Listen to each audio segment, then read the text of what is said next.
Hello po, Tita Darlene. Hello po, Tita Darlene. Thank you so much po. Hello, it's me, Darlene Vlog.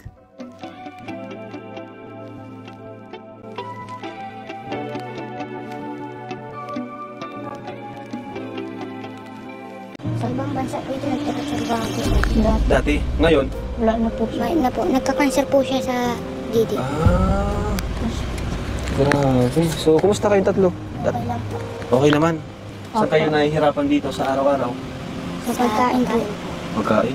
Kaya nag-asikaso po si Papa. Construction worker si papa mo. Di ba siya nag-asawa ulit? Hindi Hindi po. na po. Sino yung nakagat ng aso? Ako po. Ikaw, naku, napaturo ka na. At ang sabi ni Dr. Lab, namatay daw yung aso. Ako. Naku, ano yan, no? Panganay ka pati. Paano mo sila inaalagaan, mga kapatid mo? Inaasikaso ko po pag may pasok po sila. Ako po nagluluto dito. Inihintay ko lang po sila dito. Mahirap ba maging panganay na wala ng mama? Opo. Kayo, na-miss yun ng mama nyo? Bakit? Kilalang nawala yung mama nyo? Si ano po po ito? Matagal na po yun. Nalimutan na Grade 1 po. ako. Ay, grade 2. Hello mga kalingap, mga kachongkar. Kung napapanood nyo po itong bagong beneficiary ni Kalingap Rab na na-scout ni Dr. Love, tapos pinurad niya kay Kalingap Rab, no? 4 days ago, naka-million na po, 1.6 million. Itong magkakapatid na ito is, wala na silang nanay. Dati daw, OFW ang kanilang nanay. Breast cancer at yun, pumanaw. At ang tatay nila is construction worker. Ngayon, ang tatay nila is nasa Maynila. Ayun sa mga kabataan. Kung napansin po nila, itong mga magkakapatid is, pangalan is John Ressel, John McLean, MG, mga John. At yung panganay is 13 years old, yung gitna 10, yung bunso is 9. At yung sabi nila, meron daw silang step brother, kapatid nila sa tatay. Pero wala ata dyan. Ito, naskat ni, pinuntahan nila ni Kalingap Rab at Dr. Love ang mga bata ito sa part 1. At itong panganay daw is nakagat ng aso, na-injikan daw ng 2 times, pina-injik ata ng tatay, at yun nga, ang aso daw is namatay. So, napansin po natin ng mga batang ito is mga hindi masyado payat, hindi rin masyado mataba, pero ang babait, no? Kung anong tanong mo, sagot dito sila sumagot. Matatalino kasi kung makipag-usap ka sa kanila, hindi sila nakayoko katulad ng tatlong magkakapatid na babae. Nakatingin sila sa'yo, tapos ang gagaling nila sumagot. Laging may po, tapos parang para bang, minsan masasabi mo na kilala ba ako ng batang ito is ang galing nila sumagot. Number 1 napansin ko sa magkakapatid nito is ang linis, no? Ang linis ng kanilang damit, hindi sila mukhang yagit. Kahit wala silang nanay nag-aalaga sa kanila is masasabi mo, ang linis ng mga batang ito, no? Hindi mukhang yagit. So yun nga daw yung bahay nila is magbagyo daw yung kailan ng bagyo ba yun. Hindi nabanggit, natumba, nasira. Pero hindi nila bahay ata yun, hindi nila loka. Tapos yung sa kulungan ng baboy dahil matibay pa, inayos ng tatay, doon sila tumira. So, ang liit-liit. Pero makita mo sa loob ng bahay, is parang bahay din. Kung hindi nga sinabi na kulungan ng baboy, no? Hindi natin malalaman. Then, yun nga, na siguro, napande ng maayos. Pero maliit lang. Yung, andyan lang sa loob yung, kung saan sila nagluluto na uling. Kama nila. Yung, meron silang Durabox. So, yun nga, ang mga bata ito is matutuwa ka. So, deserve po nilang tulungan. Ang sabi ng panganay nila, ikaw ba yung sabi ni Doc Lau? Sabi ni Kalingap Rab, kilala niyo ako? Sabi nila, hindi. Pero napapanood ka namin sa TV. Sabi ng mga batang ito. Yan ka, sir, dyan. Lucky. Ayan, pasensya na. Napagod pa kami kung pataas dito. Kilala niyo ako? Hindi. Kilala mo? Sino? Hindi ka na pangalan? Pero nakikita mo ko. Sa TV. Sa TV. Hindi, tayo. Wala na kasi kayo no? Pwedeng pagpanuran, no? Wala. So, ayan. So, yung tinanong ni Kalingap Rab, saan ka ba nahihirapan? Yung unang tanong nila, sagot nila sa pagkain. No? So, tinanong sila ulit ni Rab, same question, nahihirapan daw itong bata sa pag-aalaga sa kanyang mga kapatid. Kasi siya, 13 years old. Medyo payat siya, no? Pero hindi naman natin masabi na may sakit. Kasi parang okay naman. Nakakain daw ni sila. Sa part 2, ganda ng part 2 din mga Kalingap, no? Na yun sa, hindi pwede reaction na, pero dito sa part 1, tinanong, hindi pa daw sila pumapasok. Kasi grade 7 na itong panganay. Itong bunso is, mayroon ng pasok. So, bumabango daw siya ng mga maaga, minsan alas 3, alas 4, nagsasain ng kanin, tapos bumibili na ng ulam sa tindahan. So, bumibili ng ulam, minsan walang pera, inuutang lang. So, siguro binabayaran ng tatay pag nakauwi. So, yun, maagang sumain, Tapos, sinasali din yung baon mapunta sa school. Tapos, hapon na siya nakakauwi. Yung mga kapatid niya siguro is medyo malapit lang ang school. So, nakakauwi to. So, itong panganay is, siyempre grade 7, sasakay ka pa, medyo malayo-layo yung school na pinapasokan niya. Pero yun nga daw, nahihirapan siya. Kasi instead na minsan magulang ang gumawa, siya ang gumagawa. So, kanya-kanya silang naglalaba. At ito, yung pagising niya na maaga, kasi minsan alas 3, alas 4, gumigising na siya ng maaga para magluto ng kanin. Part 1, sabi, ito sa part 1 kasi reaction natin ni part 1, nandyan ang tatay nila, pero sa part 2, nasabi nila na ano daw, construction worker. So, yun nga no, na tinanong ni Kalinga Prab kung anong may papangako mo sa mga kapatid mo. So, simple, ang pangako niya, dito lang ako, hindi ko kayo iiwan. So, yun nga, no, mga bata ito is nagpapasalamat sa kanilang kuya dahil hindi sila iniwan, nandiyan, nag-asikaso, nagluluto ng kanilang baon. At yun nga, pag minsan galing sa school, pag uwi nila, meron ng pagkain na nakahanda, no, na linuto ng kuya. Gusto ko sana i-live ito. So sabi ko, nako, kasi nung pinanood ko ang part ito, grabe ang lungkot. Sa part 2, grabe iwa ko mga kalingap. Iyak ako yung mag-promise sila. So sabi ko, ayoko i-live, baka maiyak ako. So siyempre, pag maiyak ako dito sa ating live reaction video, pwede natin i-cut, pwede tayo magpunas. Kung napansin nyo yung eyebag natin, no, di ba? Kasi kanina pinanood ko rin. So yun nga, nalungkot ako bilang isang nanay. No, na. So siyempre, pag mamatay tayo, hindi na natin nakikita yung ano nangyari sa mga anak natin. No? Hindi natin naririnig. So sa atin, imagine natin, kung tayo mawala sa mundo, tapos ganyan ang edad ng ating mga anak, ma-imagine na natin kung anong nangyayari sa kanila. So yun ang sabi nila, no, grabe alaga sa ng nanay nila. So siguro inaasikaso sila ng tatay nila ng maayos kasi yung tatay daw nila is hindi pa nag-asawa hanggang ngayon. Pero may mga tiya daw sila dyan na kasama, siguro minsan binibisita sila. So makita mo sa mga kapatid na ito is mga masisipag mag-aral, mga bababae kasi hindi sila yung tao na tanungin mo na upo ng upo, nakayoko. Tapos pag tinanong mo sila talagang marunong sila sumagot. Alam nila ang kanilang sagot sa mga katanungan ni Kalinga Prab. Ganda ng mga sagot ng mga bata ito. Tinanong ang panganay, anong pangarap mo? Gusto niya makatapos na engineer. Ang pangalawa, gusto niya ng teacher.